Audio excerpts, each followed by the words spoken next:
तुमच्या शिवसेनेकडून मुंबई महानगरपालिकेसाठी 227 जागांची तयारी सुरू करण्यात आली आहे.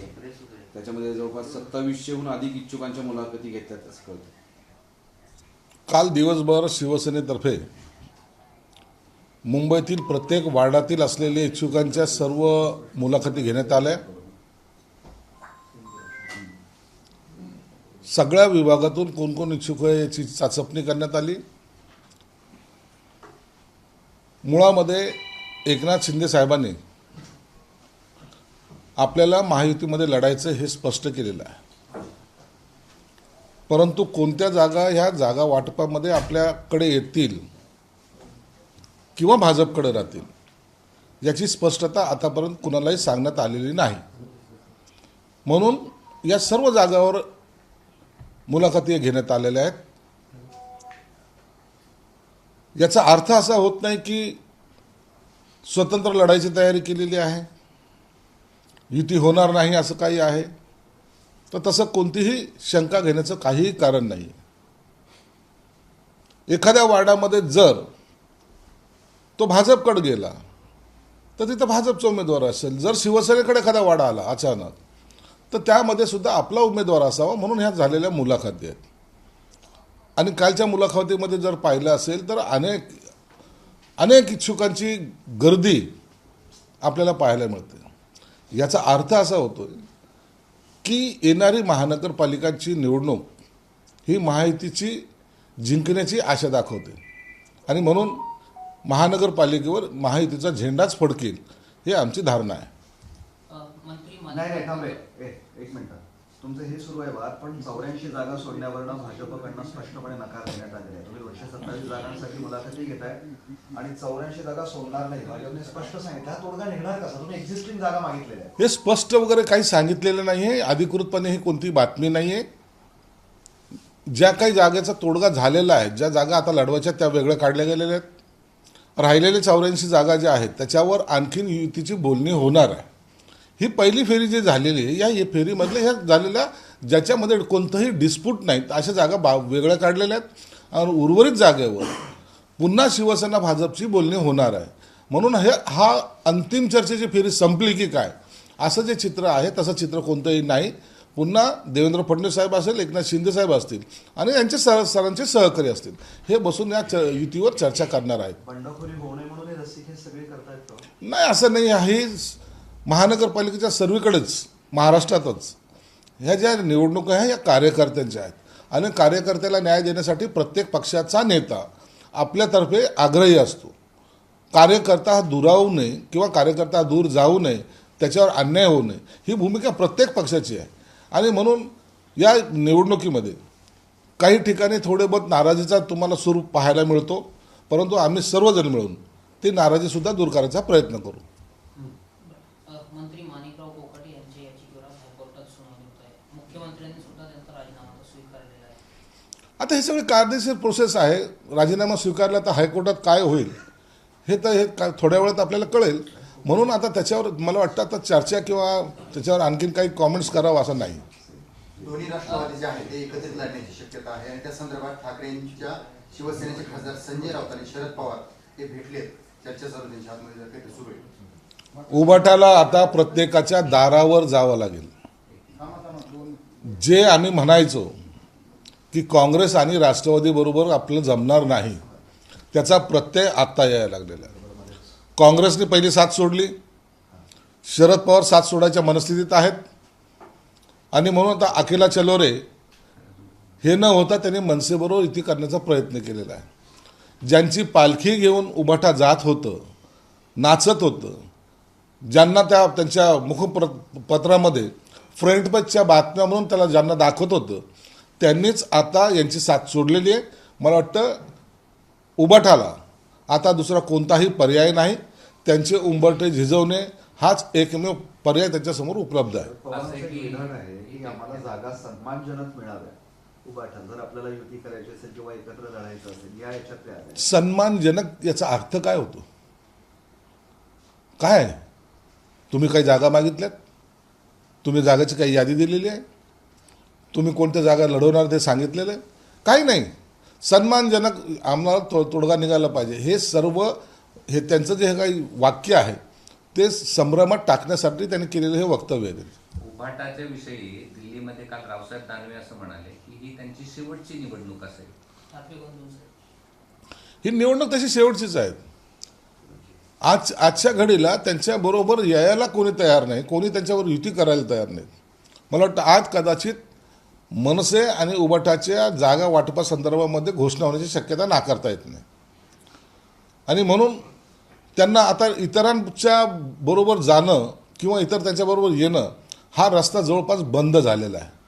म्हणून आज घोषणा कदाचित होईल आणि यांना स्वतंत्र लढावं लागेल. महायुती ज्या पद्धतीनं ताकदीने लढते तशी ताकद उबाटाकडे नाही हे सर्वांना माहिती आहे. पण आता उभाटाचाच विचार केला ते एकटेच पडत आहेत. आता संभाजीनगरचं उदाहरण, काँग्रेस वंचित सोबत आघाडी करून जाण्याची तयारी आहे. त्यांच्या सगळ्या बैठकाही पूर्ण झालेल्या आहेत. उभाटाचं काय? महाराष्ट्रामध्ये ही काही फक्त मुंबई परिस्थिती नाही आहे. तुम्ही नगरपालिका पाहिल्या असतील, तुम्ही आता येणारी महानगरपालिका, कुठेही एकाही महानगरपालिकेमध्ये असं चित्र कुठंच पाहायला मिळणार नाही की जिथं उभाटा काँग्रेसबरोबर किंवा राष्ट्रवादीबरोबर युती करत आहे. म्हणून उभाटाला आता त्यांचं गरज सरो वैद्य मरो ही भूमिका आता काँग्रेस आणि राष्ट्रवादीने ठरवलेली आहे.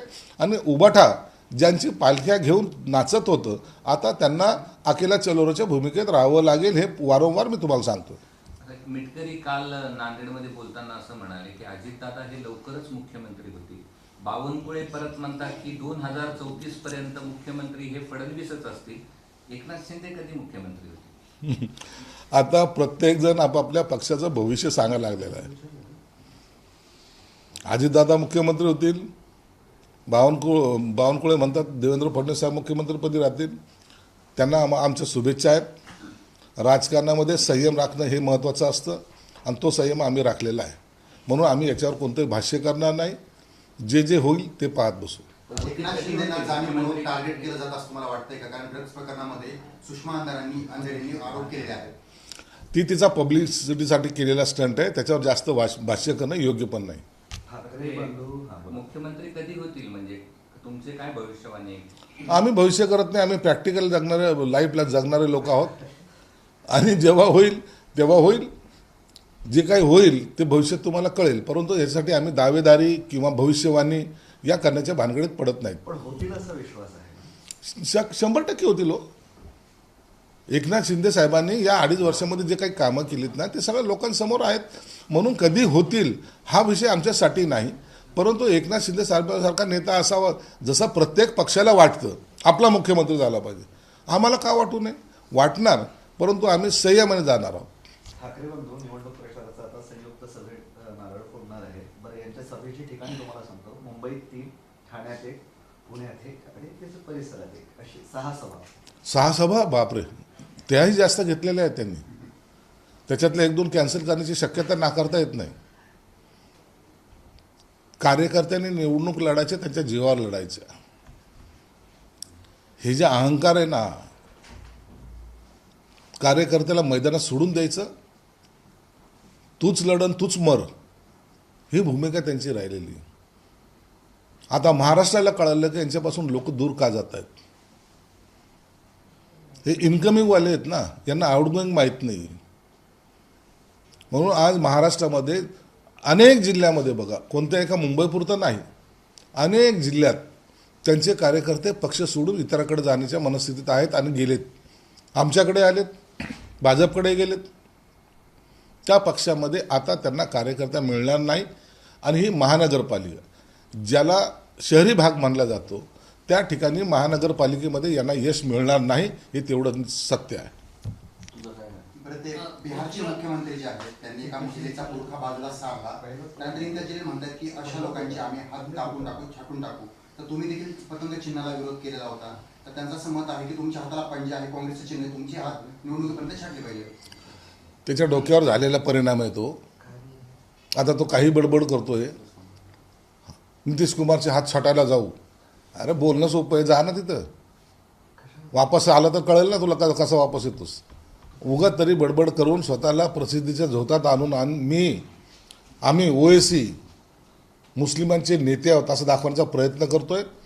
परंतु एक सांगतो, हेच लोक या समाजाला पुन्हा दलदलीमध्ये ढकलतायत, कुणाची तरी दलाली करायला लावतायत. ते असं म्हणलंय परत विजय जलील असं म्हणतायत की एका पक्षाचं चिन्ह सूर्य पण आहे. मग आता तुम्ही निवडणूक आयोगाला पत्र लिहिणार की सूर्य उगूच देऊ नका म्हणून 10 महिन्यावर? यांना निवडणुकीचा मी जे काही ऑब्जेक्शन घेतलं ते कळालंच नाही. सूर्य काय, हत्ती काय, चंद्र काय, या अशा फालतू गोष्टी करण्यापेक्षा त्या दिवशी काय करायला पाहिजे जे आपल्या हातात असतं त्यावर निवडणूक आयोगाचे बंधनं असतात. 100 मीटर किंवा 200 मीटरवर रेग का मारतात, काय कारण असतं? त्या दिवशी निवडणुकीमध्ये एखादं चिन्हाचं उपकरण घालून मतदानाला का जाऊ देत नाही, काय कारण असतं? त्याच पद्धतीचं या पतंगावर जे काय आम्ही ऑब्जेक्शन घेतलं की तो तुम्हाला उडवल्यामुळं किंवा हे केल्यामुळं लोकांमध्ये संभ्रम निर्माण होईल. एका दिवसाचा तो प्रश्न आहे. आम्ही त्याला विरोध म्हणून असा केलेला नाही आहे. लोकसभेला विरोध केला का? नाही. आम्ही विधानसभेला केला का? नाही. परंतु पर्टिक्युलर आमच्या सणाच्या दिवशी तो येतोय म्हणून त्याला आम्ही केलेला विरोध आहे. त्यांनी पक्षचिन्ह पतंग घ्यावा की आणखीन बाकी कोणतं घ्यायचं ते त्यांनी ठरवावं. पृथ्वीराज चव्हाणांची बुद्धी भ्रष्ट झालेली आहे असं बावनकुळे म्हणतात. त्यांना मेंटल हॉस्पिटलमध्ये दाखल करण्याची गरज आहे. बावनकुळेने काय म्हणलं की मी ऐकलेलं नाही. परंतु पृथ्वीराज चव्हाण आजकाल महाराष्ट्राच्या राजकारण सोडून दिल्लीच्या राजकारणामध्ये इंटर करण्यासाठी नॅशनल लेवलचे स्टेटमेंट करत आहेत. कदाचित त्यांचा विचार पुन्हा केंद्रामध्ये राहुल गांधीकडे जाण्याचा असावा. छत्रपती संभाजीनगरमध्ये तुमचे आणि भाजपचे सूर जुळण्यासाठी 50-50चा फॉर्म्युला लागेल असं मंत्री अतुल सावे म्हणतात. 50चा लागतो, 60चा लागतो का 90चा लागतो हा सगळा फॉर्म्युला बैठकीनंतर ठरेल. आमची बैठक होऊ द्या. आज दुपारी 3 वाजता बैठक आहे. त्या बैठकीमध्ये निश्चित आम्ही आता काय फॉर्म्युला त्यांनी दिला आहे आम्हाला, आम्ही काय फॉर्म्युला द्यायचं त्यांना, ती त्या बैठकीनंतर ठरेल. त्यांचा पुन्हा दावा आहे की तुमच्यापेक्षा आमची ताकद वाढलेली, भाजपची ताकद वाढलेली आहे. त्यांचा दावा काय आहे तर त्याच्यावर मी कशाला भाष्य करू ना. आता या जिल्ह्यामध्ये 6 आमदार आणि खासदार आमचे असून जर आमची ताकद कमी झाली असं त्यांना म्हणायचं असेल तर ठीक आहे. आता आम्ही काय बोलावं. आता आम्ही जागाच 6 लढल्या होत्या, 6 जिंकल्या. खासदारकीची 1 जागा होती ती 1च होती, ती जिंकली. आणि तरी आमची ताकद जर कमी झाली असेल तर शक्यता नाकारता येत नाही. तुमचा फॉर्म्युला काय आता? त्यांचा 50-50 असेल तर चर्चा करू असं म्हणतात. आमचा फॉर्म्युला आम्ही बैठकीनंतर स्पष्ट करू. अजित पवारांच्या दुसरं असं शरद पवारांचं एक व्हिडिओ व्हायरल झाला. याला जोडून आतापर्यंत तुम्ही दोघं राष्ट्रवादी काँग्रेस अजित पवारांना सोबत घेतले नव्हते, पण काल भाजपने त्यांच्याबरोबर बैठक केली. त्यांना पण जागा हव्यात. भाजप राज्यामध्ये मोठा पक्ष आहे. कदाचित राष्ट्रवादींनी त्यांच्याशी बोलणं उचित समजलं असेल किंवा भाजप त्यांना जागा जास्त देण्याच्या मनस्थितीत असेल म्हणून कदाचित राष्ट्रवादीवाले त्यांच्याकडे गेले असतील. आणि मला वाटतं चांगली गोष्ट आहे, काही वाईट नाही. पण तुम्हाला बोलवलंच नाही त्या बैठकीला. आम्ही छोटा पक्ष आहे ना. आमचा युती म्हणजे तिघं एकत्र बसलं पाहिजे असं. आमचा पक्ष छोटा आहे, त्यांचा पक्ष मोठा आहे म्हणून त्यांच्याकडे मागणी त्यांच्याकडे केल्यामुळे जास्त मिळू शकतं असं त्यांचा अंदाज असेल म्हणून ते त्यांच्याकडे गेले. राज ठाकरे शनिवारी रविवारी पूर्व उपनगर, पश्चिम उपनगर मुंबईचा दौरा करणार आहे. त्यामध्ये अनेक शाखा नव्यानं ते आता चालू करणार आहेत, पुन्हा बंद पडलेल्या शाखा. निवडणुकीच्या काळामध्ये असे अनेक शाखा चालू करणं चांगली गोष्ट आहे. त्याच्यामुळं मतदानामध्ये काही टक्केचा फरक पडेल असं त्यांचा एक अंदाज आहे. शाखा बंद पडल्या होत्या हे ते मान्य करतायत. नव्याने त्याचं पुनर्जीवन करणे, पुनर्जीवित करणे आणि त्यांना कामाला लावणे. मला वाटतं या उपनगरापैकी जातीलच. तसंच ते वरळीकडे पण जातील. वरळीला पण त्यांचे कार्यकर्ते आहेत, त्यांनासुद्धा ते पुनर्जीवित ते शाखा करतील. आणि हे इलेक्शनची स्ट्रॅटेजी त्याच्यावर अनेक भाष्य करणं उचित नाही. अजित पवारांच्या राष्ट्रवादीच्या जय पाटलांचा व्हिडिओ व्हायरल झाला ज्यामध्ये ते पैशांचे बंडल मोजत आहेत आणि त्या संदर्भात निवडणूक आयोगात तक्रारही दाखल झाली आहे. महत्वाचं म्हणजे असे व्हिडिओ समोर येत आहेत आणि त्यानंतर ते पण निवडणुकीच्या तोंडावर. काही लोकांना काही उद्योग नसल्या कारणानं हे AI च्या माध्यमातून असे प्रत्येक नेत्याचे विरोधकाचे व्हिडिओ तयार होत असतात. जर ते त्यात सत्यता असेल तर त्यांनी पोलिसाकडे तक्रार करावी. निश्चित त्याची चौकशी केली जाईल. हे पैशांचे आणि नेत्यांचे AI चे व्हिडिओ आहेत असं वाटतं सगळं. बहुतेक व्हिडिओ तसे आहेत, तसेच व्हिडिओ बहुतेक. एकमेकाची दुश्मनी काढायचा हा नवीन फंडा आता राजकारणामध्ये येत चाललेला आहे. हे विरोधकच म्हणून नाही तर सत्ताधारी असेल की विरोधक असेल, कोणी कुणाची दुश्मनी कुठं काढायची, तर हा त्याच्यासाठी एक फंडा नवीन तयार झालेला आहे राजकारणातला, आणि हा सगळ्यासाठी घातक आहे. युबीटीचा फायदा होत नव्हता म्हणून काँग्रेसने त्यांची साथ सोडली असं खासदार श्रीकांत शिंदे यांनी म्हटले. युबीटीमध्ये काही राहिलं नाही, राम राहिला नाही हे जर त्यांना कळालं तर काँग्रेसने आपली चूल वेगळी सुरू केलेली आहे. काँग्रेसचे मतदार जो पारंपरिक मतदार ते समजतात, तो मतदार चुकून युबीटीकडे जाऊ नये ही सुद्धा त्यांच्या मागची रणनीती आहे. सर एक मिनट. मुंबई महानगर पालिका में जो है 227 सीटों में से 84 सीटों को लेकर आप में और बीजेपी में थोड़ी सी खींचतान है, उसके बारे में आप क्या बोलेंगे? देखिए ये कारपोरेशन के इलेक्शंस है, एक बैठक में सभी चीजें फाइनल नहीं होती, उसके लिए और एक दो बैठक होना जरूरी होता है. युति की जो पहली बैठक हो चुकी है उसके अंदर कुछ जगह जो है वो फाइनलाइज की गई जिसके अंदर डिस्प्यूट नहीं है. अब जो बची जगह है उसमें कौन सी जगह लेना, कौन सी जगह नहीं लेना, कौन सी जगह बीजेपी छोड़ेगी, कौन सी जगह शिवसेना छोड़ेगी, इसके ऊपर फिर से बैठक होगी और उसके अंदर वो फाइनल डिसीजन लिया जाएगा. और करीबन 2 बैठकें होने के चांसेस है. और मुंबई महानगर पालिका ये सबका ख्याल उसकी तरफ है, टारगेट मुंबई महानगर पालिका है. इसलिए इसके बारे में युति की जो बातें होती है वो एकनाथ शिंदे साहब हो या देवेंद्र फडणवीस साहब हो, इनके दोनों के बीच में ही होती है और वो लोग इस सब चीज़ों को फाइनलाइज करते हैं. इसलिए अभी और थोड़ा संयम रखो और 2 बैठकों के बाद ये सब चित्र आपको स्पष्ट दिखाई देगा. सर कल लोकसभा में जो है जी राम जी को लेकर जो है काफी सारा हंगामा हुआ, अपोजिशन ने उसके जो रथ है वो फाड़ के फेंके, उसके बारे में आप क्या कहें? राम जी के बारे में अपोजिट वालों को पहले से ही थोड़ी खुन्नस है. उनको रामलल्ला नहीं चलता, उनको और कोई लल्ला चलता है, इसलिए उनको इसको विरोध करना जरूरी था. कांग्रेस ने हमेशा अंग्रेजों की नीति अपनाई है, तोड़ो जोड़ो की जो नीति है वो कांग्रेस अपनाती आई है.